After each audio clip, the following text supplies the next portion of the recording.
accessible de partout. Pour ma part, je suis Gabrielle Arnaud et je suis responsable du pôle Paye SBCP au sein du groupe Proxiteam. Et je suis accompagnée de Tony Fonseca qui va réaliser la présentation pour vous, qui est consultant senior Paye et RH. Alors, cette présentation qui va durer environ une demi-heure va vous permettre dans un premier temps de découvrir cette paye SBCP avec tout ce qu'elle offre de fonctionnalités permettant de simplifier, de sécuriser le traitement de la paye. Et puis, dans un second temps, nous vous proposerons un temps pour les questions-réponses que vous pourrez faire via le chat au fur et à mesure et auxquelles nous répondrons si nous le pouvons au fur et à mesure et sinon en fin de présentation. Voilà, je laisse la parole à Tony pour vous présenter cette offre et je vous retrouve à la fin de la présentation. Okay. Merci Gabriel. Donc Tony Fonseca, je suis consultant paye chez Apogea et je suis ravi ce matin de vous présenter la solution SBCP. Donc, je vais juste couper la caméra. Donc en principe, vous voyez ma page Google et comme l'a bien dit Gabriel, on est sur une solution SaaS. Donc j'ouvre un navigateur tout simplement et je me connecte. Connexion.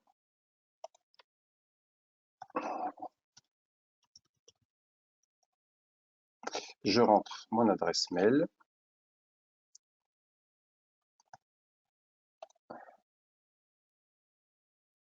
Mon mot de passe est enregistré. Et me voici connecté. Donc là, j'arrive sur une page qui n'est pas très sexy, à vrai dire, c'est le bureau d'administration. On y va très rarement, mais c'est le passage obligatoire. Ça vous permet juste de voir, si vous avez plusieurs sociétés, vos sociétés sur lesquelles vous avez des bases de paye, et aussi de donner des droits d'accès à telle ou telle personne. Moi, en l'occurrence, je vais sur ma société démo. J'ai construit 4 sociétés, mais ce qui m'intéresse ce matin, c'est ma société intitulée ma boutique. Alors, comme vous avez pu le voir, on est sur un navigateur, donc il n'y a aucune installation. On est sur une solution qui est 100% Internet. Alors, ça paraît évident, mais je préfère le dire. Ça veut dire que vous avez accès à votre paye, à vos données du personnel, à vos historiques, 7 jours sur 7, 24 heures sur 24. La seule condition, c'est d'avoir un PC et une connexion Internet. Ça veut aussi dire, à l'heure où mon temps de télétravail était choisi, aujourd'hui avec l'actualité, il est même imposé, vous êtes débarrassé de tout ce qui est sécurité, accès à distance, accès VPN, ainsi de suite. Voilà, une adresse mail, un mot de passe et j'ai accès à ma paye. Et puis l'autre effet bénéfique aussi, c'est que je suis totalement débarrassé de toutes les contraintes liées à l'infrastructure informatique. J'ai pas de logiciel installé, j'ai pas de serveur informatique installé à maintenir, accès monoposte, multiposte, je suis débarrassé de toutes ces contraintes. Donc là, avec une solution SaaS, on a une vraie liberté et un vrai confort d'utilisation. Ceci dit, rentrons dans ma boutique. Donc j'accède à mon application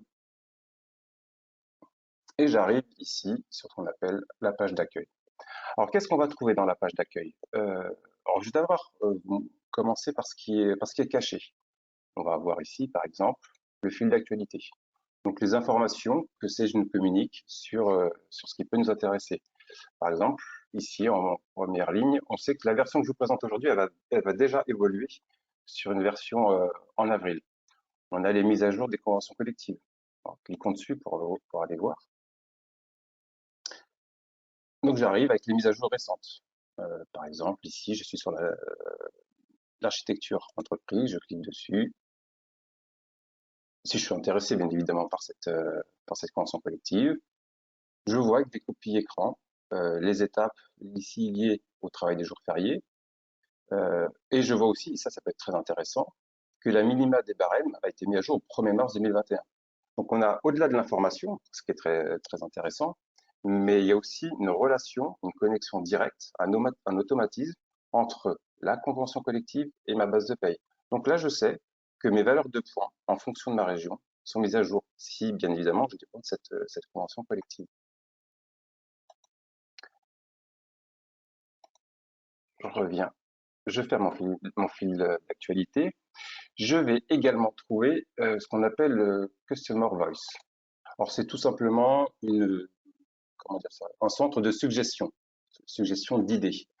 Vous avez le produit, et puis vous avez une idée d'évolution. Donc, ça charge un petit peu. Bah, vous pouvez le proposer à la communauté des utilisateurs. Et il y a un système de vote qui va se mettre en place. Ah, là, il n'a pas envie. Attendez. Je reclique dessus. Non, non, c'est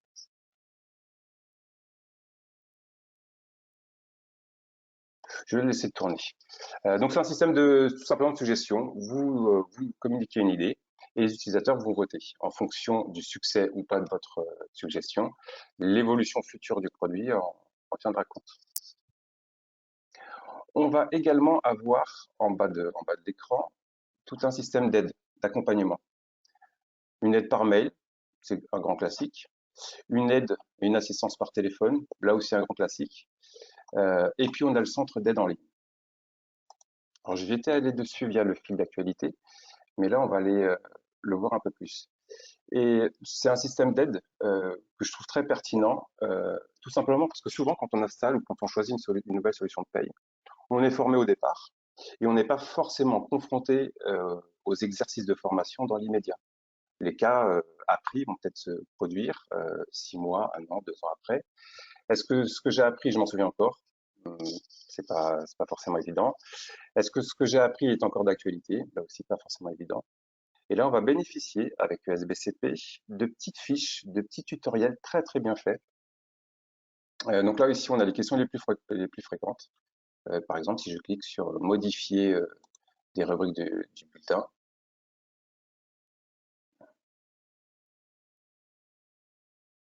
voilà. J'ai ici comment modifier mes rubriques du bulletin. Et en 4 étapes, on a l'explication on a le chemin, dossier, préférence, qu'est-ce que je dois faire. Concrètement ici, en 5 étapes.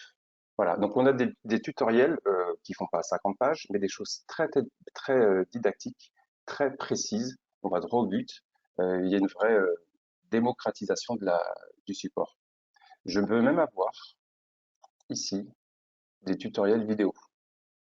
Voilà. C'est des petites vidéos, elles font 3 minutes, ici aussi 3 minutes également, ici par exemple, sur personnaliser l'écriture de paye. En 4 minutes 40, je sais maîtriser ma personnalisation de l'écriture de paye. Ah ben voilà, entre-temps, sur ma seconde page, mon centre de suggestion s'est ouvert, et voilà à quoi ça ressemble. Vous pouvez proposer votre idée ici, et puis là, vous avez les votes qui s'affichent. Revenons à ma page d'accueil. Vous avez ici le menu qui permet d'accéder à vos salariés, à vos bulletins, état de déclaration et dossier. Juste en dessous, on a soit un avertissement, soit des informations en lien, que sais-je, je veux vous communiquer. Ici, en haut à droite, j'ai mon mois de paye, j'ai mon verrou qui est ouvert, donc ça que la paye est ouverte. Et sur le petit plus, j'ai des raccourcis vers des fonctions clés liées à ma paye. Et puis surtout, au centre de l'écran, vous avez des indicateurs sur la masse salariale, les effectifs, éventuellement si vous avez des sortants ou des entrants, c'est indiqué les entrants dans le vert, les sortants dans l'orange, les jours d'absence saisis et les jours de congé saisis. La différence, le bleu c'est le mois en cours et en gris vous avez l'information du mois précédent. Donc vous avez un comparatif MM-1. Vous avez aussi un indicateur sur l'état d'avancement de ma paye. Là, aujourd'hui, sur ma paye du mois de mars, j'ai édité 9 bulletins et j'en ai calculé que 4. De la même façon, j'ai aussi un état d'avancement de ma déclaration DSN. Une est en préparation, une en cours et une est rejetée. Je vais décocher pour savoir plus précisément. En arrêt de travail, j'en ai une et elle est rejetée. Fin de contrat, je n'en ai pas, ce qui veut dire que celle qui est en cours, c'est la mensuelle. Voilà pour la page d'accueil. On va maintenant rentrer dans le détail de notre paye et on va commencer par dossier. Alors dossier, vous n'avez pas vocation à y aller fréquemment. C'est vraiment la partie lorsqu'on démarre le dossier, lorsqu'on initialise le dossier de paye. Donc, on va retrouver des choses assez classiques, hein. L'identification, bien évidemment, de la société, hein. Les coordonnées bancaires. Vous allez avoir également les organismes. D'ailleurs, j'en profite, je vais revenir ici sur l'identification. Je suis dans la convention collective de l'habillement, la 1483. J'attire votre attention sur ce point parce que dans organisme, on va retrouver, dans la partie retraite et prévoyance, par définition, comme SBCP est directement lié à votre convention collective, tout ce qui est catégorie, il les connaît d'après la convention collective. Donc là, c'est déplié, je vais replier juste pour faciliter la lecture.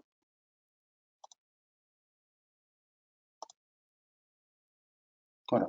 Donc, dans votre convention, enfin, dans cette convention collective, la fameuse 1483, oui, je peux avoir des apprentis, je peux avoir des articles 36 agents de maîtrise, des cadres et des non-cadres. Voilà ce qui est prévu, voilà ce qui est géré dans votre convention collective. Ensuite, en termes de paramètres, on va avoir des questions sur la DSN, sur les modalités de paiement, sur l'intitulé de votre PCA, et surtout, on va voir le paramétrage en tant que tel. Et là aussi, à mon sens, c'est un des points forts de SBCP, parce que moi, ce que j'entends souvent au quotidien, c'est la société qui me dit, j'ai pas osé rentrer dans le paramétrage, j'ai pas osé toucher. Je comprends, parce qu'effectivement, un paramétrage, souvent, c'est des constants, c'est des rubriques, c'est des formules qui sont alambiquées avec des parenthèses, des si, des alors. Donc, c'est pas évident lorsqu'on n'est pas habitué à l'exercice. Là, sur SBCP, le paramétrage il est en français. Et il n'y a pas de place à l'interprétation. Ici, par exemple, si je prends l'année d'atteinte ou de dépassement de l'effectif non salarié. Voilà, je renseigne une année. Basta. Quel est mon taux de contribution versement mobilité, l'ancien versement transport? C'est un pourcentage. Si je veux modifier, je clique ici sur modifier. Par exemple, là ici c'est une ancienne CICE qui n'existe plus et qui va disparaître sur la prochaine version d'ailleurs. Est-ce que l'employeur est éligible au CICE? En termes de paramétrage, il n'y a pas plus simple, hein. C'est oui ou c'est non. Donc ça veut dire que même là, si moi utilisateur, j'ose pas toucher pour X raisons, en tout cas, je comprends mon paramétrage.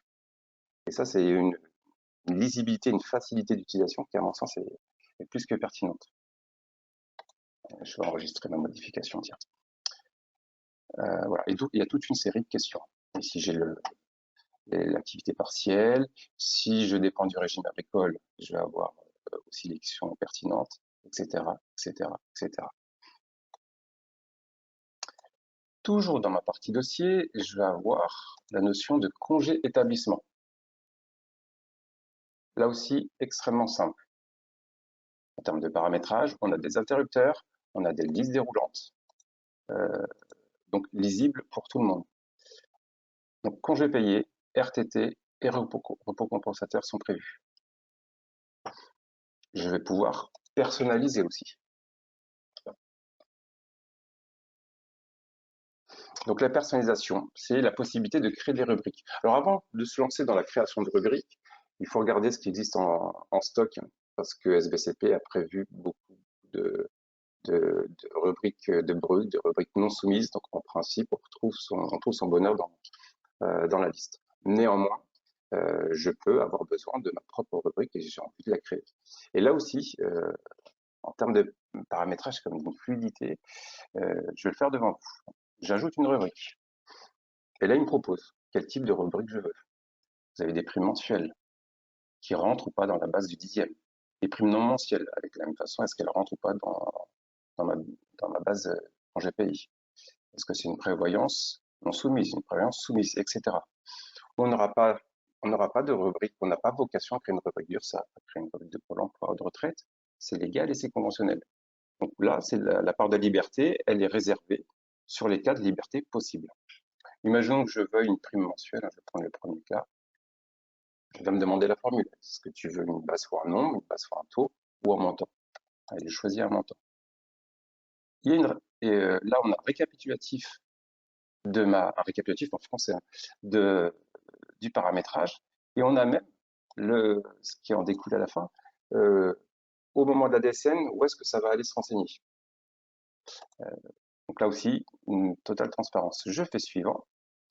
Je peux lui donner un petit nom, si je le souhaite, hein. Voilà. Je peux même lui figer un montant, je dirais, en dur, ou laisser à zéro et aller ensuite le saisir salarié par salarié. Si je suis concerné par l'obligation de loi égalité femmes-hommes, je vais venir préciser si ça a un intérêt ou pas.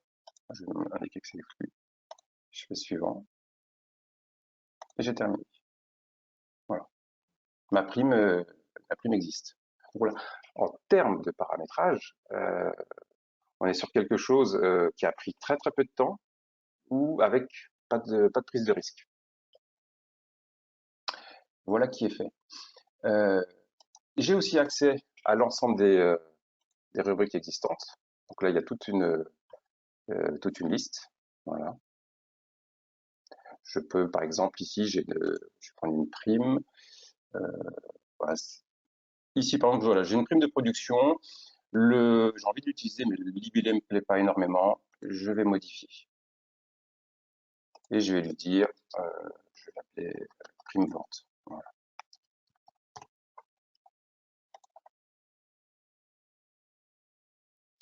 Si je suis pas content de moi, ici, j'ai un petit onglet, deux flèches qui tournent l'une sur l'autre, qui indique que le libellé a été personnalisé. Donc, si je clique dessus, il revient à prime de production. Moi, je veux conserver ma prime de vente. On a même la possibilité de faire un comparatif entre le salaire de base du salarié, le SMIC et le minima conventionnel. Si je le souhaite, c'est ici que je crée là. Donc là, j'en ai créé un, j'ai créé un comparatif salaire. Je continue avec, cette fois-ci en changeant de thème, je vais dans les préférences dossiers. On retrouve, là c'est redondant, c'est vraiment le même affichage qu'au-dessus congé établissement, mais je vais avoir d'autres paramètres.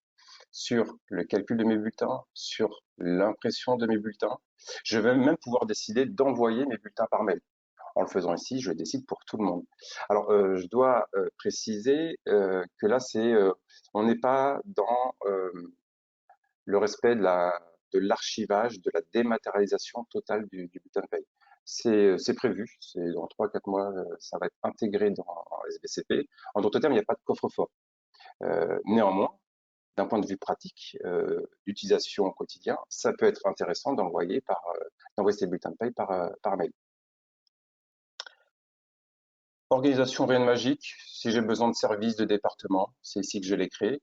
Ça va me permettre de faire des filtres, de me faire des extractions sur tel ou tel département. Là aussi, hein, petit plus, je mets un code, et je mets ici, allez, c'est de la vente. Et je valide, j'ai créé mon département. Les catégories, on reprend celles qui existent dans la convention collective, qu'elles sont précisées ici, avec toutes les informations qui vont remonter en DSN. Le lieu de travail, c'est, bon, je vais passer rapidement parce que c'est pas forcément pertinent, c'est lorsque le salarié travaille dans une adresse différente de l'établissement principal. Mes contrats sociaux, pardon, que je vais aller importer directement ici je vais les récupérer de Net Entreprise et qui vont venir s'alimenter dans cet onglet. La comptabilité est également dans le dossier. Alors, ce que vous allez avoir ici, c'est retrouver vos écritures de paye, tout simplement. Donc ici, c'est un petit dossier qui a été démarré au mois de janvier. Donc je peux récupérer mon journal de paye depuis janvier, février, mars en PDF. Je vous montre à quoi ça ressemble. Voilà, vous avez un journal de paye en PDF. Et vous pouvez également l'obtenir en Excel, si besoin.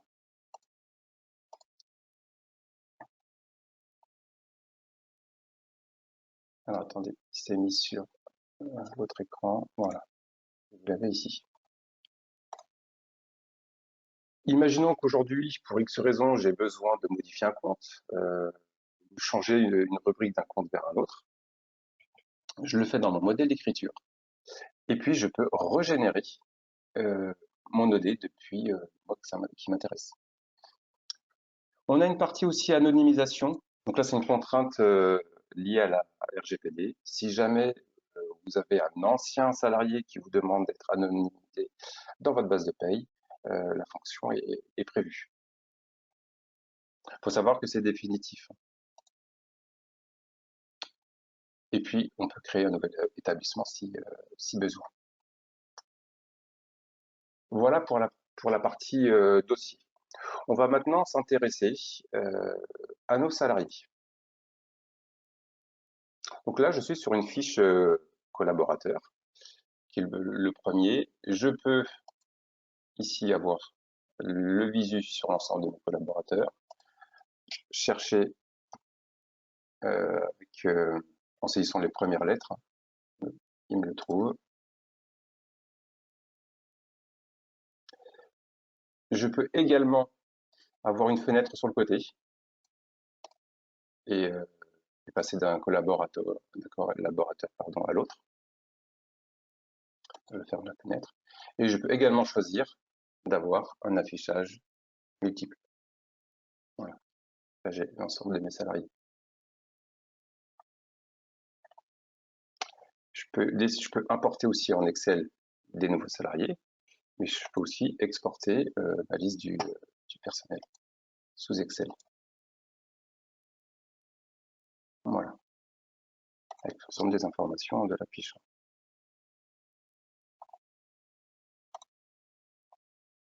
Je reviens sur un affichage standard. Voilà. Alors, qu'est-ce que je retrouve dans une fiche du personnel? Tout ce qui est classique, hein, à vrai dire, en paye, l'identité de mon salarié, la partie contractuelle, les paramètres, donc l'utilisation, le prélèvement à la source. Alors là, j'ai pas d'informations parce que c'est une base test, mais il faut savoir que le fichier, et là aussi c'est un autre point fort de l'outil, hein, c'est que hormis le moment de la création du dossier où il va falloir que je récupère les fichiers sur notre entreprise et importer mon CRM du Topaz, à l'avenir, sur les mois de paye qui se suivent, l'information se fera automatiquement. Je m'explique. À partir du moment où je dépose ma DSN, la DGFiP va générer son CRM du Topaz dans un délai plus ou moins long. Une fois qu'il existe, automatiquement, le SBCP va intégrer le fichier CRM dans ma paye. Et je serai averti de cette intégration via un bandeau ici. Donc là, il n'y a plus de possibilité d'oubli, puisque ça se fait de manière automatique. Je reviens sur la partie paramètres. Et ici, je retrouve les questions de paramétrage de mon dossier et je vais pouvoir venir affiner pour mon salarié. J'ai dit dans mon dossier que tout le monde avait une mutuelle, ben je pourrais dire ici tout le monde, mais pas ce salarié. Toujours avec des oui, non, ou avec des informations. On a une partie administrative, donc les questions liées à la pénibilité, le suivi des visites médicales, la notion de permis de conduire, le compte personnel de formation et un petit suivi des entretiens professionnels. Une partie déclarative, on va juste récapituler à quel organisme notre collaborateur est affilié. Même topo ici avec contrats sociaux. Une partie historique, donc là c'est de l'archivage de bulletins dans SBCP. Vous retrouverez le bulletin de votre salarié au mois le mois qui est enregistré. Je clique tout simplement sur l'icône PDF et ça m'ouvre le bulletin. Le bulletin qui sera forcément bleu. Tout le monde aura ce bulletin-là. Il n'y a pas de personnalisation du visuel du bulletin, c'est ce que je veux dire. Et on a également une partie document. Et donc là, on rentre dans la fiche du personnel, mais on est plus dans l'administration d'ailleurs du personnel. On va pouvoir bénéficier d'une source documentaire et l'utiliser pour tel ou tel cas de figure. Le plus simple, c'est que je vous montre. Donc là, je vais générer un document. Donc j'ai accusé de réception d'émission avec réduction de préavis. Voilà, c'est tout type de documents qui sont liés à la vie, à l'entrée, à la sortie ou à la vie du salarié dans la société. Ici, par exemple, si je choisis un justificatif de déplacement, très bien. Suivant. Je peux décider ou pas d'archiver le document. Archiver, c'est-à-dire dans SBCP. Hein. Moi, je vais décider de l'archiver et je vais terminer. Et je me retrouve ici avec un justificatif de déplacement professionnel. Voilà. Charge à moi d'aller renseigner les zones en bleu.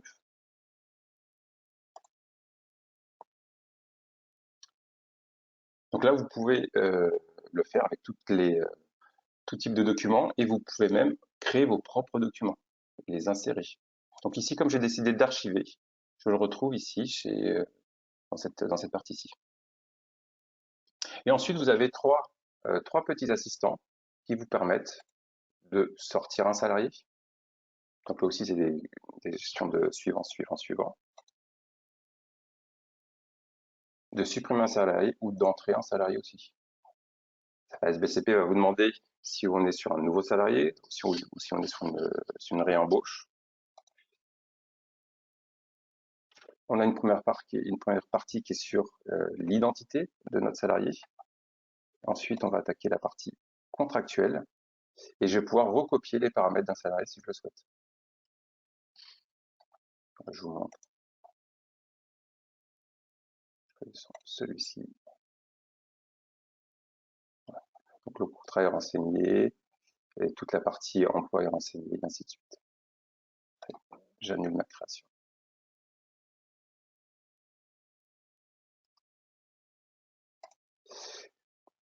Toujours dans ma fiche, comment je vous montre ça? Comme je dis depuis le début, votre base de paye est directement liée à votre convention collective. Ce qui veut dire qu'il y a des alertes qui sont prévues sur des choses qui ne sont pas pertinentes ou qui peuvent être bloquantes. Par exemple, si je prends un Adrio, je vais modifier volontairement sa fiche en omettant sa qualification, non, en omettant son niveau, voilà. J'enlève son niveau et j'enregistre. Et là, d'entrée de jeu, j'ai l'information comme quoi cette classification est manquante. Et si SBCP nous dit, c'est pas pour faire joli, c'est que pour lui, c'est un intérêt. Je vais prendre, de la même façon, juste pour finir sur ce sujet, en affichage multiple, vous retrouvez également cette alerte. Ici, sur un Adrio, il y a quelque chose qui est bloquante. Ce salarié est incomplet, la génération des bulletins et de la DSN sera incorrecte. Donc là, c'est plus que tenir la main, on est vraiment immédiatement informé qu'il y a un souci. Pour le matérialiser, il me faut un collaborateur qui a un peu plus d'ancienneté. Parce que celle-ci est rentrée récemment. Je vous dis ça tout simplement parce que je sais que dans cette convention collective, il existe une prime d'ancienneté. Alors, je vais aller voir la Morgane. Elle est arrivée en 2010. Ok, ça me va bien. Donc, j'ai modifié et là aussi, volontairement, je vais dégrader sa fiche du personnel. Elle a un niveau 5, je lui enlève. Donc, j'ai en principe mon bandeau d'avertissement qui est apparu. Je le retrouve bien. Et je vais calculer son bulletin. Donc, je bascule sur bulletin.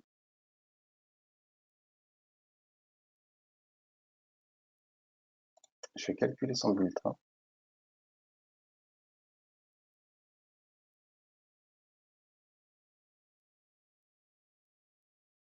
Et je vais vous l'imprimer. On va faire un avant après. Donc là, je fais un avant. Donc là, je sais que le niveau de la Goutte Morgane n'est pas renseigné. Donc je retrouve son salaire, très bien, elle a une prime, ok. Donc elle a deux éléments de brut, un salaire et une prime de vente. Je vais refaire mon bulletin et je retourne cette fois-ci sur sa fiche. et je vais aller je vais tenir compte de cet avertissement. C'est ça que je vais aller renseigner le niveau indice et ou coefficient.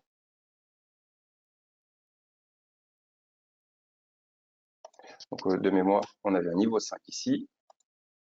Je rectifie mon erreur. Pour SBCP, tout va bien, il n'y a plus d'alerte. Et cette fois-ci, je vais pouvoir calculer mon bulletin à nouveau.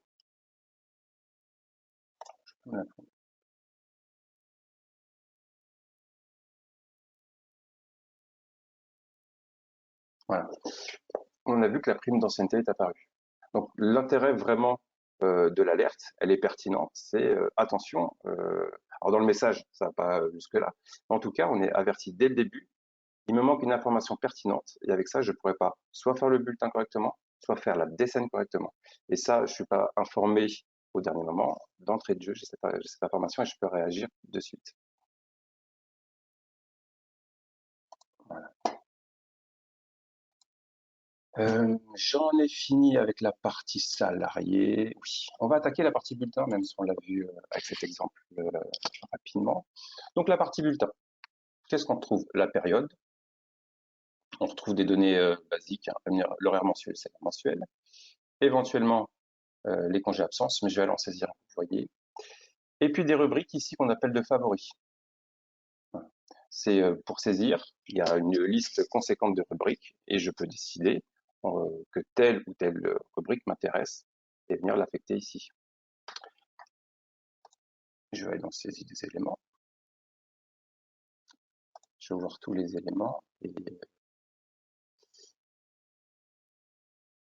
je clique sur modifier. Donc je peux l'affecter. Par exemple ici il y a des heures. Je peux aller très bien dire ici. Donc vous voyez ici dans le libellé on a favoris. Je peux dire que je veux les heures complémentaires dans mes favoris. Mais aussi on peut détourner le système en indiquant ce qui m'intéresse aussi c'est d'avoir visuellement des informations pertinentes pour être sûr que ma paye tourne bien. Au-delà des variables, moi ce que j'aime bien avoir sous les yeux c'est mon plafond de sécu et moi on peut ah bah tiens, et aussi un plafond de sécurité sociale retenu pour le calcul des cotisations prévoyantes. Je sais que je vais avoir de l'activité partielle, que j'ai pas le même plafond dans les deux cas de figure, donc ça m'intéresse d'avoir ces informations sous les yeux. Et j'enregistre.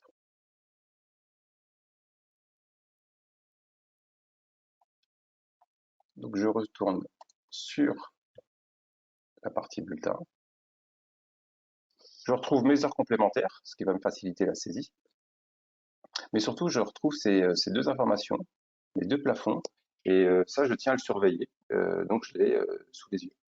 Le jour où j'en ai plus besoin, je retourne dans ma saisie des éléments, je décoche favoris.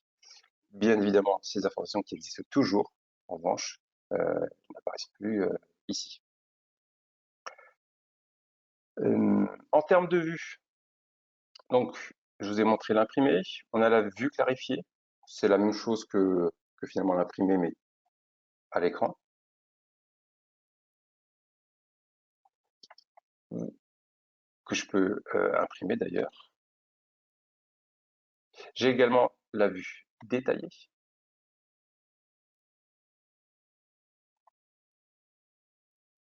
Voilà, donc rubrique par rubrique. Et j'ai également une fiche individuelle qui correspond à la vue détaillée, mais sous PDF. On retrouve ici.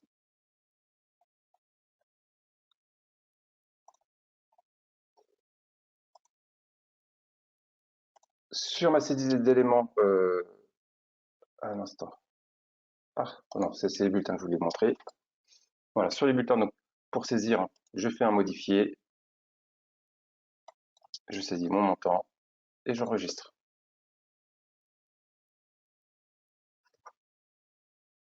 De la même façon, donc là, je suis sur une saisie individuelle, mais je peux très bien imaginer avoir une saisie collective. Donc, je passe en affichage multisalarié.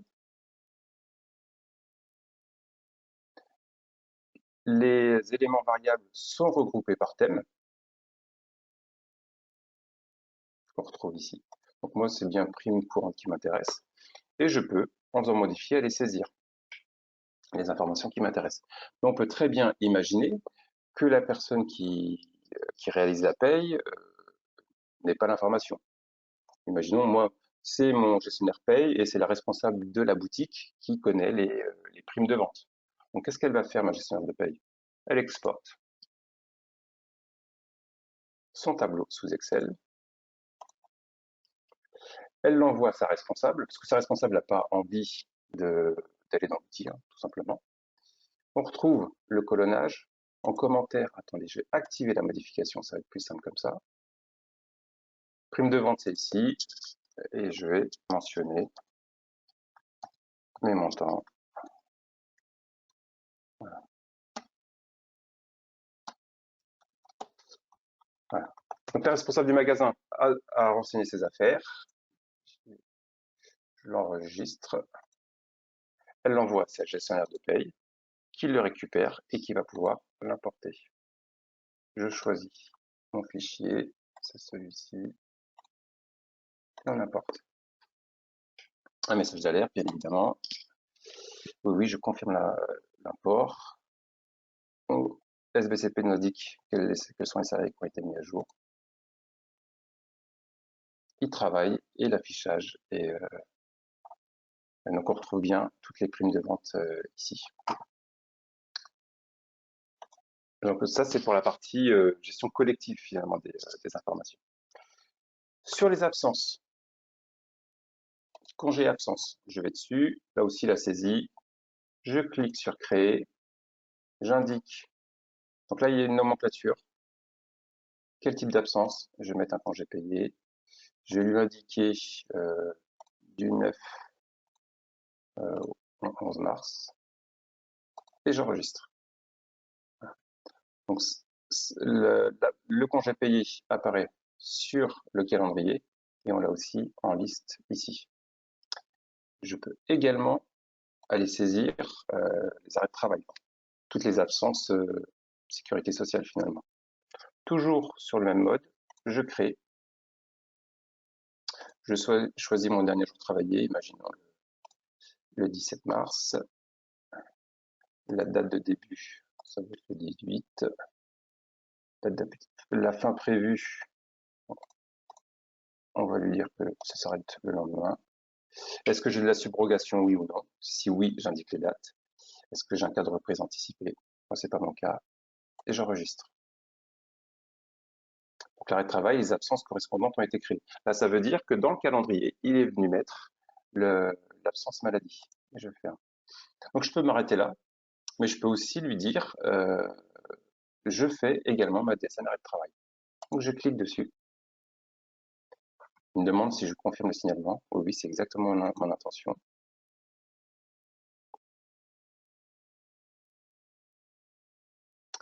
Et SBCP vient de me générer l'événementiel maladie pour cette collaboratrice.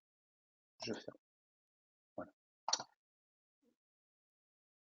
Je continue ici. On retrouvera cette scène événementielle dans l'état et déclaration.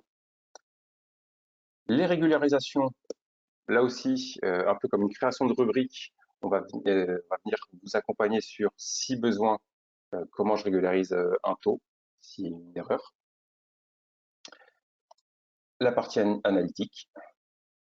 Je retrouve ici aussi, à nouveau, les bulletins précédents et les assistants de sortie, suppression et d'entrée d'un salarié. On va maintenant regarder les derniers menus, état et déclaration. Alors, je vais aller directement sur DSN pour que vous puissiez voir mon événementiel. Voilà, c'est celle que j'ai créée. Elle est juste ici. Ah non, ça c'est celle que j'ai envoyée, pardon. Donc ici, la goutte Morgane, le 17 mars, c'est bien ça. Elle est indiquée à envoyer. Celle d'en dessous qui est avec une petite enveloppe, une flèche, elle a déjà été envoyée. Je clique sur ma DSN et je peux faire envoyer. Tout simplement. Donc là, il n'y a pas d'outil intermédiaire, il n'y a pas d'accès à notre entreprise. Ma DSN événementielle est partie. Et c'est exactement la même manipulation avec une DSN mensuelle, d'ailleurs. Donc, je reviens sur mes états et déclarations. On retrouve des états de paye. Alors, ils sont nombreux, hein. Vous trouverez forcément votre bonheur. Ils sont générés automatiquement, en temps réel. Donc là, j'ai mon janvier, février, mars. Par définition, j'ai mon trimestriel déjà. Et j'ai aussi mon annuel. Je clique dessus. Vous voyez à quoi ça ressemble.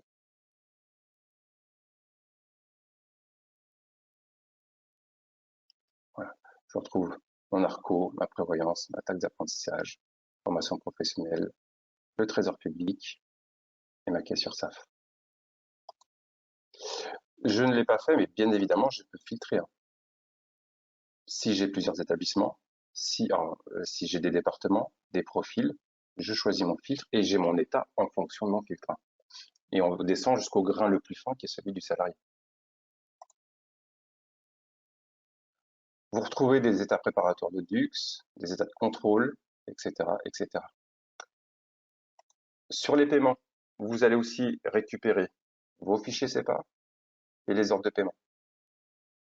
Tout ça en téléchargement. Ils sont générés automatiquement. À chaque fois que vous faites la paye, c'est mis à jour.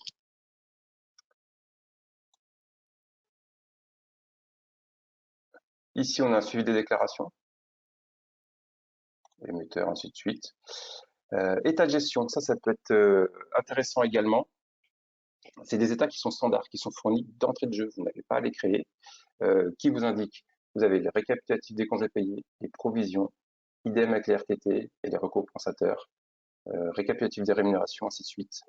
Un état des absences, le courrier annuel du TIF ou la liste des salariés sous Excel. Je vous montre le premier, par exemple, et à chaque fois, vous les avez sous PDF ou sous Excel, et sur Excel. Pardon.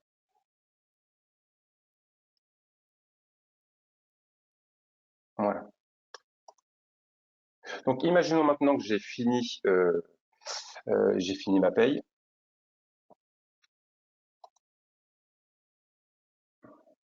J'édite totalement les bulletins. Donc, je suis revenu sur la page d'accueil et j'ai choisi une édition massive. J'aurais très bien pu passer par des raccourcis, d'ailleurs, parce que c'est une fonction clé de la paye. Il génère mes bulletins de paye.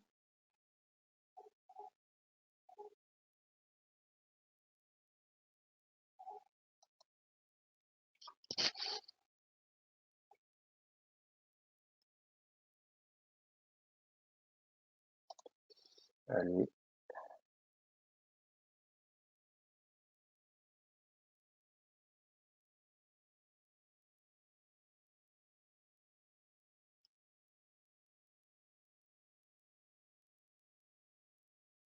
Donc j'ai fini ma paye, je suis content de moi. J'enregistre le fichier, hein, bien évidemment. Je peux aller faire ma déclaration mensuelle. Je l'enregistre.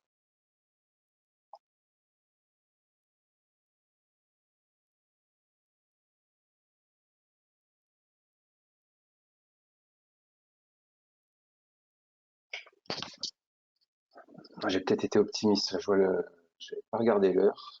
Je lance une DSN mensuelle. On n'a pas beaucoup de salariés, ça va être rapide. Mais on est vraiment sur la même idée que la DSN arrêt de travail, hein. Pas d'outil intermédiaire, c'est un accès direct à notre entreprise. C'est-à-dire que j'ai un accès entrant direct avec notre entreprise avec mon CRM de la DGFiP, mais j'ai un accès direct sortant également pour l'envoi de mes DSN. Donc bien évidemment, il me conseille de contrôler, d'éditer et d'envoyer, hein, s'il n'y a pas d'erreur. Et là, alors moi je sais qu'il n'y a pas d'erreur sur ma base test, je n'ai pas tout renseigné, mais j'ai juste à envoyer ma DSN. Alors, on retrouve les salariés, les informations contractuelles, la partie paye, cotisation. Il y a des éditions qui vous accompagnent pour vérifier votre contrôle. Et si je veux l'envoyer, juste à cliquer sur envoyer et ça part immédiatement. Une fois ça fait, je suis content de ma paye.